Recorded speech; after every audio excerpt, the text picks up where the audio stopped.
Hedgehogs are certainly one of the stranger mammals that you might encounter. They're nocturnal, they hibernate, they're prone to rolling into a ball when frightened, and they're also unfortunately extremely vulnerable to habitat loss.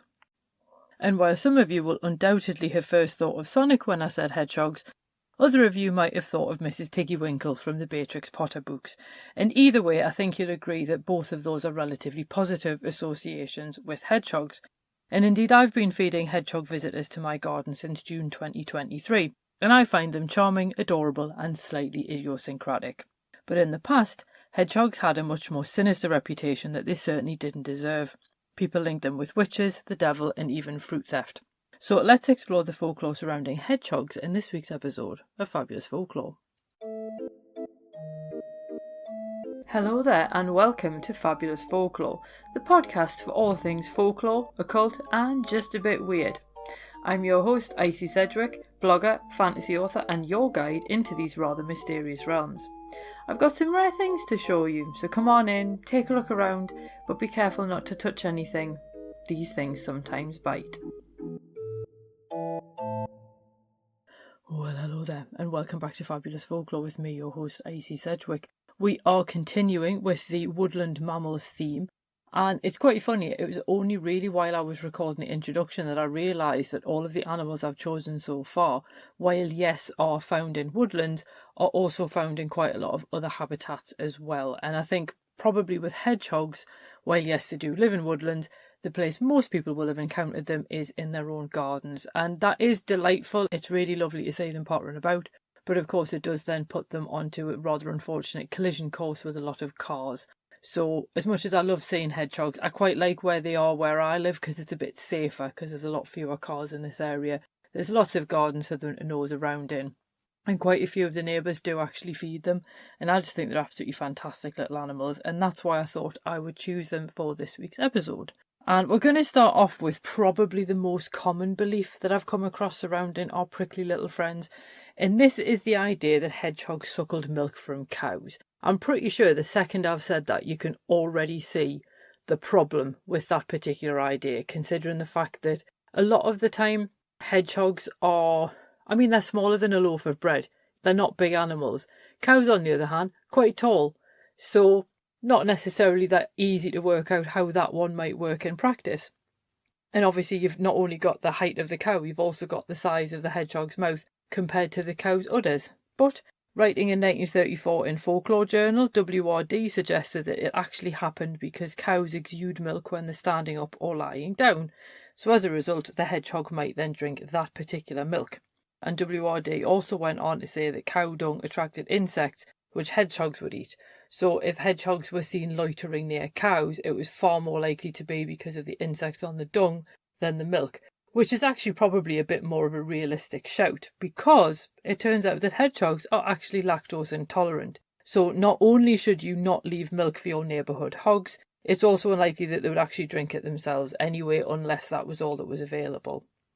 If you do want to leave out food, cat food or specialist dried hedgehog food is a much better choice.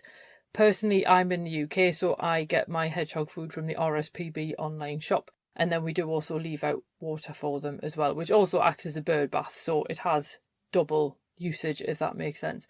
But yeah, please don't buy into this ridiculous old idea of leaving out bread and milk for them. It will just make them very, very poorly indeed. But in terms of hedgehogs and cows, Mabel Peacock added a personal experience to the belief that hedgehogs stole milk from cows. And she described visiting her brother in Lincolnshire and passing a field of grazing cows. They ignored her as she passed, but became agitated when she walked back carrying a hedgehog, which sounds like a weird thing to do, but apparently she wanted to show the hedgehog to her nephew. Just leave it alone would have been my advice, but there we go. And to Mabel, the sight of the cows rushing around wildly confirmed that they were upset by the sight of the hedgehog. She also confirmed that she'd never actually met anyone who had seen hedgehogs suckling from cows, although people apparently had friends who had seen it, which sounds a bit like we're going into urban legend territory at this point.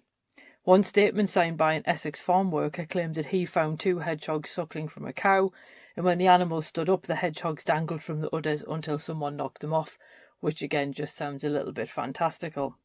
But in a tangential twist to the link between hedgehogs and cows, farmers in Lincolnshire once nailed hedgehog skins to gateposts to stop cows rubbing against them. You can sort of see why that would work, just a bit unfortunate for the hedgehogs really. But then we get into the idea of them stealing fruit as well as milk, and Mabel continues that hedgehogs would also carry away fruit that got stuck on their spines, and a young man told her that he once worked as a groom for a doctor. The doctor's house had an orchard and apples started disappearing. After a while, he happened to look out and he saw a hedgehog carrying away an apple stuck to its prickles. I can't help thinking with that story that that particular young man was having Mabel on.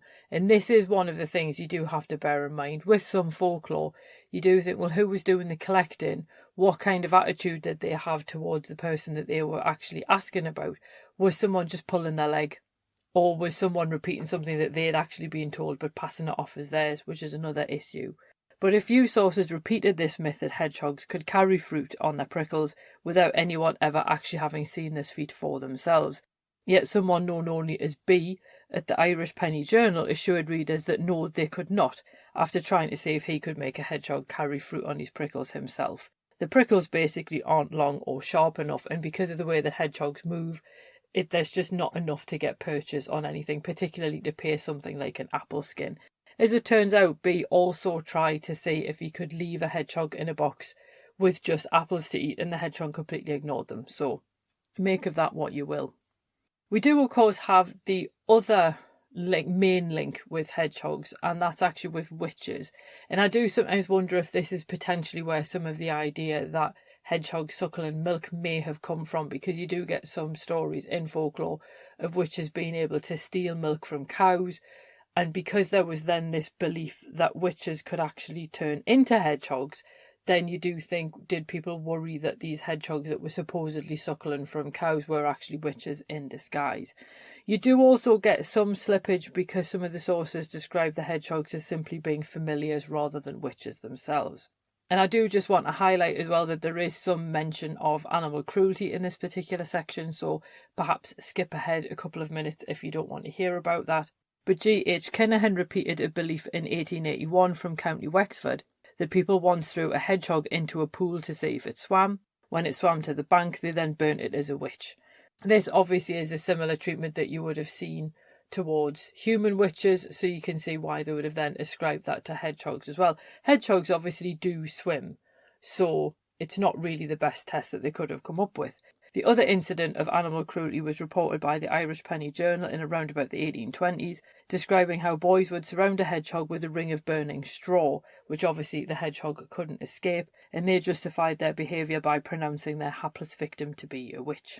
But not only did the people believe that hedgehogs stole milk, as we discussed earlier, they also thought that they stole eggs. Quite how they managed that feat, I couldn't find out, but there we go, that was what apparently people believed. But how about this idea of hedgehogs being familiars instead? And this is quite an interesting one, because Nancy Newgill, a witch in Brofton, North Yorkshire, apparently sent hedgehogs to milk cows belonging to anyone she was having a feud with, which seems like a really weird way of getting your own back on someone. But I suppose given the financial value of milk, stealing it would obviously be quite a good way of getting your own back on someone you were having a feud with.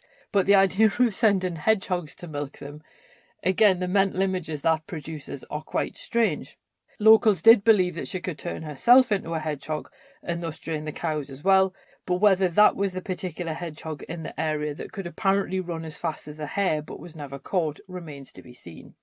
But then the notion of the hedgehog as a familiar also appeared as well. In 1645, Jane Hott confessed to witchcraft, and in her confession described a hedgehog-like creature that sat on her chest. It first visited her in the night in 1625 and continued to do so once or twice a month for the next 20 years, and apparently it would sit on her chest until she pushed it away. As Charlotte Rose Miller points out, this had happened before Jane made a pact with the devil, meaning that it's hard to conceive of the creature as being a familiar, with familiars in some cases being spirits that were given to the witch by the devil. So obviously for you to then have one knocking around in this kind of manner before you'd made your pact with the devil, it makes it a bit more difficult to see what its role was. But Miller points out that it fits into more of a nightmare narrative, in which a supernatural creature sat on the victim at night, although here it also reflects a fear of the devil as being more active at night as well. But of course, where you have this idea of hedgehogs being witches, you also have an idea of hedgehog parts being used to ward off witches. So in Umbria, people use hedgehog jaw bones to ward off witchcraft, and they either mounted the bone in metal or hung it from a cord, thus deterring any malefic magic. And a witch could only injure them using magic if they knew the exact number of prickles that the hedgehog that gave up the jawbone had had, which is obviously highly unlikely. But this belief in the hedgehog as a witch or familiar might explain the Scottish superstition that it was bad luck to meet a hedgehog in the road. Doing so after dark was even worse. A man named Macpherson discovered the particular superstitions in 1886, and he met a hedgehog on a bridge at around midnight. And I must admit, the idea of met a hedgehog, I think he just kind of walked past one. I don't think he actually stopped and had a conversation with him, but you never know. But the following day, Macpherson asked some locals if there were any superstitions attached to such a meeting. They told him it was unlucky and predicted some kind of misfortune. But instead, a girl drowned in the river 2 nights later, not far from the spot where Macpherson met the hedgehog. While he saw no connection between the events, and indeed it is difficult to see any kind of cause and effect there, the locals were convinced that his meeting with the hedgehog caused the drowning 2 days later, albeit to someone who wasn't even there when he met the hedgehog. But there are some quite cute stories as well involving hedgehogs, because I didn't want this to be all doom and gloom. And one of the stories that you see in particular is where hedgehogs end up racing the devil, which again sounds a bit unusual. And one of these particular stories does seem to appear in different places. So I found one version from Wales, there's some from Worcestershire, there's another one in Herefordshire. In some places they're quite similar, but I think the Welsh one is my favourite, and this particular one comes from Powys. And there's a cycle of stories that feature a character named Davy Serevan, and they were apparently very popular stories. And Davies is the kind of character who often has a run-in with the devil, yet somehow always comes out on top. So in one of the stories, Davies channels the devil to outrun a hedgehog. Now the devil obviously believes that the race is as good as won, and says, yep, no problem, we can do that. Davies arranges the contest, and he chooses a ploughed field as a location, using the furrows as running lanes. But what Davies does when the devil isn't looking is he places a hedgehog at each end of the furrow. So the devil's then running back and forth as he needs to do the race, but he keeps finding a hedgehog at the end of the furrow that's apparently gotten there before him. He finally gives up in disgust and walks away believing that he's been beaten in a race by a hedgehog. Now, in an alternative version told by Ella Leather from Worcestershire, the hedgehog himself challenges the devil to a race, so Davies isn't even involved in this one, it's the hedgehog that does it. So the hedgehog and one of his hedgehog friends positions themselves at either end of the ditch, and just before the devil arrives at their end of the ditch, the hedgehog then unrolls and says, now we go off again, making the devil think that the hedgehog was continually ahead of him. And in this version, the devil actually drops dead with exhaustion from all the running, which I thought was an interesting way to end that particular story. I kind of prefer the idea of the devil flouncing off in disgust, and I think that fits into a lot more of the stories that we get around the devil in the landscape in particular, which are all collected in Jeremy Hart's book Cloven Country if you're interested. But it's this idea of the devil somehow having a bit of a strop, and I think that fits in better with this story with Davy Serevan, but I just generally prefer that one. But I wanted to end this particular episode with folk remedies, because let's be honest, it wouldn't be an animal-based folklore episode without some bizarre folk remedies involving the animal in question. Although it does seem that hedgehogs have fewer uses than others. Although a Scottish remedy saw its jaw used to ward off toothache, which I thought was quite interesting. And there is almost part of that where it doesn't specify that you yourself have to remove the jawbone from the hedgehog, so you could actually come across the skeleton of one when you're out and about and therefore raid it for parts. A farmer apparently kept a hedgehog jawbone in the pocket of his waistcoat on the same side as his bad tooth, and he wrapped the jawbone in a piece of good quality cloth, and he swore that he never suffered from toothache after he started carrying the jawbone. Now, surprisingly, in the Basque region, people might hang a bag of hedgehog teeth around their child's neck to aid their teething process, and we saw something very similar with the use of mole's paws last week. And in the fens of Cambridgeshire, people might actually carry a hedgehog skull to both cure and prevent neuralgia. And again, that's the kind of thing you might find out while you're out and about on your travels, so you don't necessarily have to go and actually harm a hedgehog in order to get hold of its skull. People did believe that hedgehogs bit cows, so again, there's that link with cows again, although it is far more likely that it was actually an adder biting them, potentially if the adder thought it was about to get stood on. So farmers would make a poultice of rotten eggs and boiled onions to draw out any poison from adder bites and then reduce the swelling, and they would actually use something similar on hedgehog bites. And finally, people in Norfolk might put hedgehog's fat in their ear to cure deafness. There's no record of whether that even worked or not. So there we go. But what do we actually make of this folklore of hedgehogs?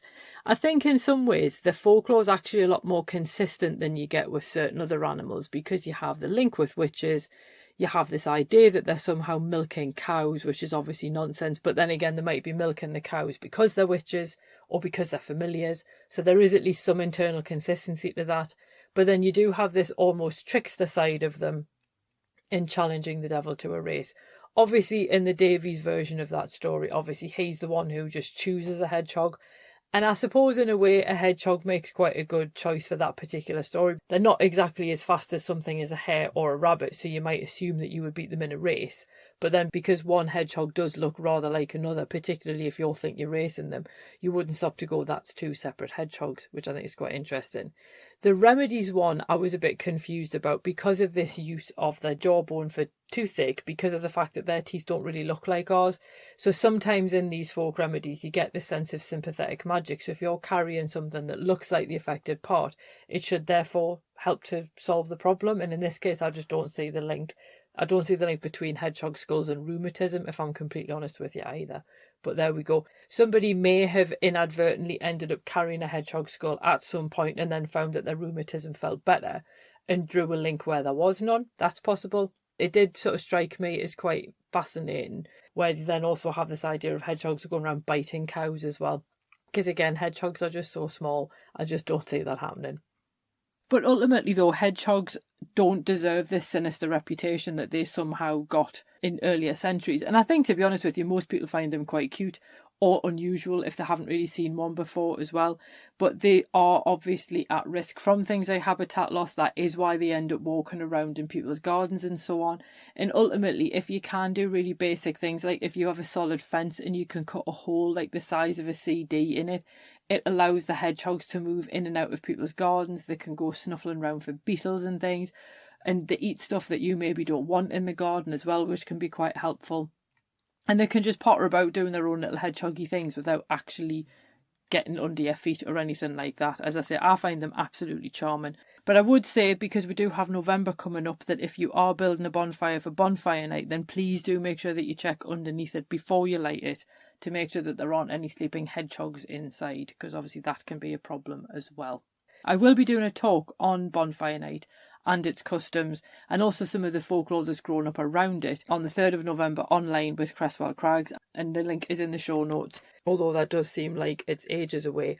I do have other talks coming up as well throughout October, so if you are interested in hearing any more about those, then either make sure that you're following me on social media or sign up for my email list. You will then obviously hear about these different talks nearer the time, and I'll be able to send you links for tickets and stuff like that. To join my email list, you will see a link in the show notes where something like Get Your Guide to Home Protection using Folklore, that will let you join my email list. Alternatively, you can actually become a free follower on Patreon as well, and I do make notifications about talks that are coming up, like publicly available on Patreon. So there's umpteen different ways that you can find out about the different talks that I've got coming up. And as I say, the Cresswell Crags one has the advantage of being online as well, which is quite helpful. But anyway, I hope you enjoyed that particular episode about hedgehogs. You've probably gathered I quite like them. In fact, I've liked all of the animals I've done this month, which basically makes this a bit self-indulgent for me, but there you go. I was really pleased to see how many people enjoyed otters as well at the start of the month, because I think otters are just magical. I haven't decided what I'm doing next week. I would quite like to do foxes, I must admit, because foxes have some really, really interesting folklore attached to them. I have done them as an exclusive article on Patreon though, so I am going to see if I can find another way of coming at foxes, because of the fact there's just so much about them. So stay tuned for next week to find out whatever it is that we're going to be having a look at for October. I have been getting some quite interesting requests for a few more specific islands as well. So I want to come back and have a look at the likes of Minorca was one, Anglesey was one, Drake Island was on the list. And I want to do those in November. But in October, rather than doing Ghosts, because we've just done that in August for Ghost Law coming out, I'm thinking of doing more folklore of specific buildings in particular that have accrued a lot of folklore about them. And yes, Bedlam is going to be one of them, because I did get a request to do Bedlam after the Walbrook episode. So that's going to be October episode. So it might be a bit darker and a bit more creepy, but I think that sort of fits the month and so on. But anyway, I hope you enjoyed all of that, and I will see you next week when we potentially look at foxes, but maybe something else. Who knows? Tune back in and find out. Cheerio. Well, thanks for listening, and I hope you enjoyed that episode. If you did, feel free to leave a review wherever you listen to podcasts, because that helps other people find the show too. It also takes between 4 and 6 hours to research, write, record and edit these episodes, so if you want to help support my time in doing that, then you can buy me a coffee, or you can join the Fabulous Folklore family on Patreon and enjoy extra benefits, including exclusive episodes and articles and even illustrated talks. All the links you need are below, and thanks in advance.